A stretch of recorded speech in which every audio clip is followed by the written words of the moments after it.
Hello, hello, hello, everyone. My name's Jared Bernard, and welcome to Robin's Hood. It's a new day. I'm here to talk to you guys. Whoa, I guess I should first give you guys a quick heads up on what happened. I'm sorry about yesterday. I think I either caught a bug or might be dealing with a tooth infection. It doesn't hurt, but it's definitely not okay. And I passed out for like 30 hours. It was unreal. So all of Sunday was a loss. I feel a lot better right now, so it could have been just a bug. But also, when you sleep well, you kind of push a bunch of stuff out of you. So I might be dealing with this tooth thing, and it might come back. Well, anyway, I'll keep you guys posted.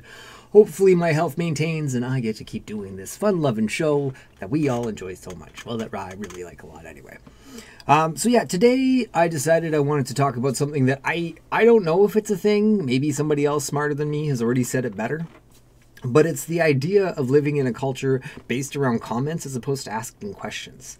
We live in a place today where it's literally safer, right? If you make a comment, you can make a comment and walk away and not have to participate in the conversation anymore. It's kind of like throwing a grenade in there and just being like, let's see what happens. You know, like I had a conversation with a buddy today, and he made that exact reference, and I was like, really? And I mean, for him, there was enjoyment in it, and I was just like, I get it, because I guess, you know what, like, I've enjoyed a good troll here or there, and it's not the way to contribute to society, but sometimes you just, I'm just trying to empathize. But anyway, I'm gonna start with a premise about making comments versus asking questions. And the first one is really, when you make a comment that has no questions in front of it, you're assuming you fully understand the content, right? A comment that's just a blanket comment, it's creating an assumption, right? You're outlining that you know enough to speak on a topic that you weren't asked to. And so I want to preface the idea that you're always better off asking a question. The other thing that a real issue with comments is that they're this real low risk, low committal, low accountability, right? I can make a comment and just leave and not contributing whatsoever. Whereas if you ask a question, you're literally outlining your accountability, right? If I ask a question, that means I'm going to stay here to find out the answer and then paraphrase back to you what I understood of your answer, so that way we can build a conversation and actually come to some kind of understanding. And I think that's just that's a big issue, and I think accountability is the biggest difference between questions and comments. And so, like, if you're out there and you're just spouting your opinion or talking about a thing you really personally feel or something that's a true experience to yourself, and you're you're talking about somebody else is having a true experience, make sure you're asking questions before you just throw out a comment. Because, like, I don't know, it's just a way of, you know, in some level, to me, it's a way of being kind of useless. You know, like, you just threw out this thing. I'm not gonna defend. You don't have to defend it, because again, it's low risk, and a question is kind of higher risk, right? You are running the risk of asking something that could be obvious. You could be saying something that somebody should have totally understood right away. You know, and so I feel like questions, though they're a higher risk, like, they have a higher reward, in my opinion. And then I also want to blanket like this with, this isn't all topics, right? If somebody's made a post of Fluffy, like my little kitty right here, I don't know if you guys can even see him, but if they post a cat of their picture, I'm assuming you don't have to do this. You don't have to ask questions. You don't have to. Aw, cute is just fine. We all understand that that's what that's for. We're rewarding ourselves with the moments of little fluffy guys. But if you're talking about racism, sexism, political awareness, personal accountability, anything on a grand scheme where it requires some deep dissection, don't just leave a comment. Like I said, be useless somewhere else. There's plenty of space where you can be useless and non-harmful, and you can just be totally fine. Don't do that here. And then the other end of the spectrum is to think about the fact that we live in a comment culture where if you wait too much, people get the glazed eyes and they're like, I don't care what this person, you think I'm gonna read all that shit, you dumbass? Like, it just becomes this, it's too much, right? So if you're asking questions or if you're clarifying, try to keep it into a paragraph. Right? One topic at a time. People have this habit of, like, and I'm guilty of it, I've done this many a times, but they take on too much at once, and because of that, you don't get the proper discord that conversation is supposed to have. Kitty, you're just taking up so much space. I love you. I love you. He's not sure what's going down here.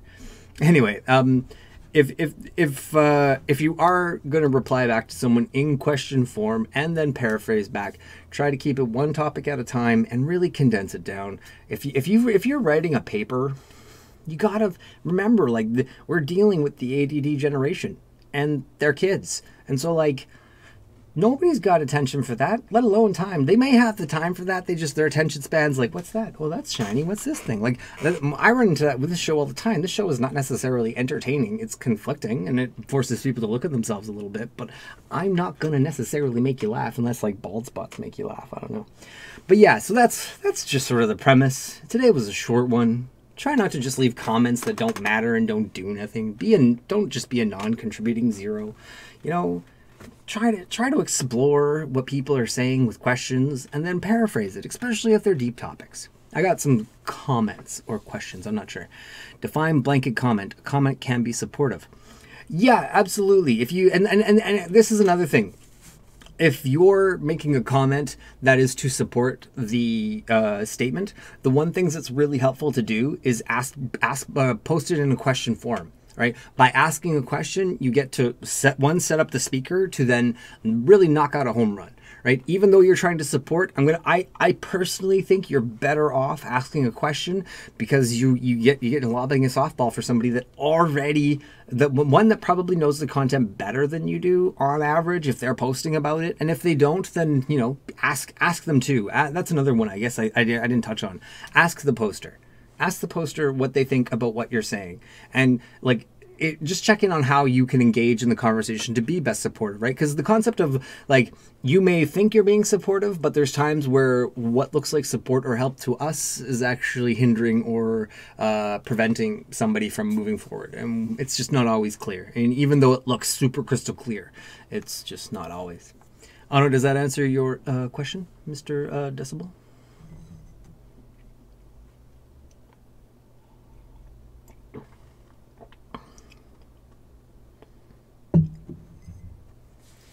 Anyway, I think that's pretty much the whole sum up today. I just wanted to touch base on ways of being more, both being a little more accountable, contributing a little more, and just ways to participate. Cool, thanks, I'm glad. Ways to participate in conversations, especially online. This is a very much an online thing, right? And I mean, I guess there's other places where you can put it, but ways you can participate in conversations online that will actually create results.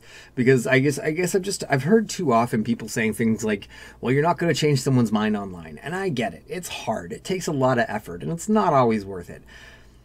But if you're talking about sexism, racism, then there's a bunch of other topics. But if you're talking about either of those two, to me, it's always worth it. It's always worth it to get somebody on the side of an ally. That's just my opinion. And yeah, I don't know. I don't know if there's any more we can add to this concept. I don't know if I have stretched something out that really didn't need to be talked about. But to me, I just felt it. You know, I felt people say just throwing shit out there, right? They're just lobbing things out there for things, just for the sake of saying things. And it's like, this is where you get into people who do things like say things like, I'm playing the devil's advocate. Like, I've said this in videos before. Like, think about who you're advocating for there. Like, it's not necessarily the model you want to be representing, you know? And maybe it is. I guess when I look at that's another video. I don't want to go there. Let's see what we got. Teresa Taylor. Yeah, I was going to ask if you were referring more to online conversations. Face-to-face always seems a little easier. Yeah, absolutely. Like, the thing with face-to-face that you don't get with online, which I think is obvious, it's the interpersonal communication stuff, right? The non-verbal stuff, the way, how is somebody leaning? Like, this accounts for so much of conversation that, what do you call it? It changes how we talk when we're in person so radically that when we talk compared to how we talk online. Also, I'm glad you brought that up though, because that kind of brings up to why I'm whenever I play video games, I'm always going to have a face cam. I'm always going to have a face cam because the world is radically short of FaceTime. We have spent too much time not looking at each other's faces to understand each other's responses. And that's another problem with comments. We don't fully get what someone's response is to a comment. Even if they type it out to you, the emotional impact is not necessarily fully you're not necessarily fully able to understand. So if you ask questions, you run less risk of negatively impacting people on average. On average. My 2 cents anyway. Yeah, that was quick, easy, 10 minutes. It's like I made a short video. I didn't even mean it. Oh, it's getting warm in here. Yeah, so I don't know. That's what I got. I don't know if anybody else has any other questions or comments on today's video or topic. I have an intention to do a topic on the people in a circle on Wednesday. That's my plan. I have finally figured out my technology as to what was going wrong with my interviews. I couldn't seem to get my camera to understand that it was being used in 2 different places. So I've learned now how to teach the camera what to look for. But yeah, so we'll be hopefully starting interviews next week. I do believe I have one with Adam Atma scheduled on Tuesday as of next week. So true. I saw a great meme the other day. This is by Teresa Taylor. It went something like this. Hey, I'm having a bunch of friends over to look at their phones. Wanna come?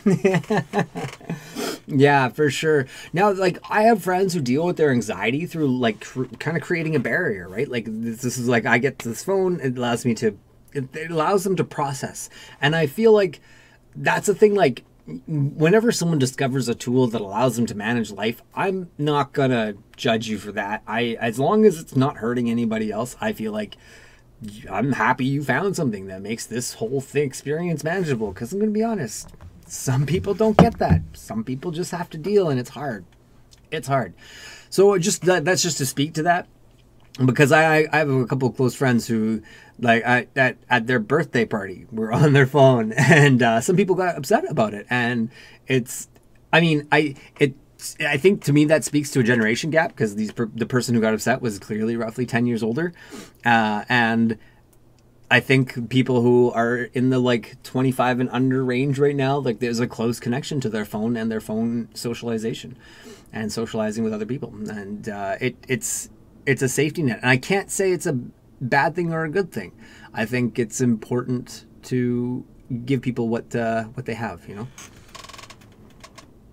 Right? Like, yeah, one of my barriers to my social interaction is the bathroom.